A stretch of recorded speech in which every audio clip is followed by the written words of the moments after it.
Nagsasagawa ngayon ang 11 miyembro ng House Prosecution Panel ng mock trials. Ito'y bilang paghahanda para sa aktwal na paglilitis laban kay Vice President Sara Duterte. Samantala, bukod sa mabibigat na ebidensya, kumpiyansa si Lead Prosecutor Jervil Luistro sa legal na karanasan ng mga batikang litigator na kasama niya sa prosekusyon. Si Earl Tobias para sa detalye. Sa mock trials ng House Prosecution Panel, sinusubukan na nila ang kanilang estratehiya para patunayang guilty si Vice President Sara Duterte. Sabi ni Lead Prosecutor Jinky Luistro, ngayon pa lang ay pinag-aaralan na nila ang magiging takbo ng paglilitis. Mula sa mga tanong na ibabato, pagko-cross-examine sa mga testigo at hanggang sa mga posibleng rebuttal ng defense team ng Vice Presidente. The preparation is in its full swing. Kumbaga sa engine, sa makina, kailangan mag-warm up para bumalik yung passion sa ating trial. Sabi pa ni Lead Prosecutor Luistro, walang lusot ang Vice Presidente sa mga ilalatag nilang ebidensya.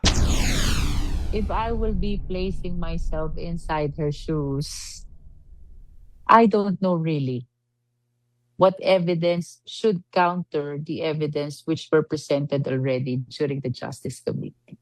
That is a general statement. Magandang balita rin anya para sa prosecution panel ang pahayag ni Senator Erwin Tulfo na markado na ang July 6 para sa pagsimula ng impeachment trial. Pero dagdag ni Luistro, mahalaga ring magawa ang pre-trial conference ng impeachment case kung saan isasagawa ang marking of exhibits at paglilista ng mga ipepresenta nilang testigo at ebidensya.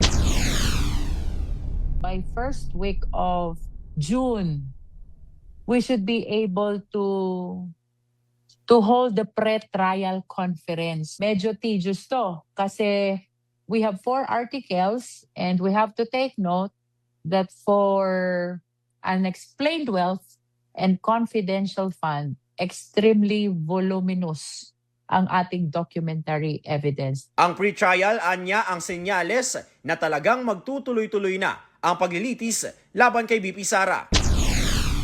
Kasi bakit naman nila hahayaang magpakahirap pa sa marking ng napakaraming evidence if we will not be proceeding to trial? We actually express our highest regard to the senator judges.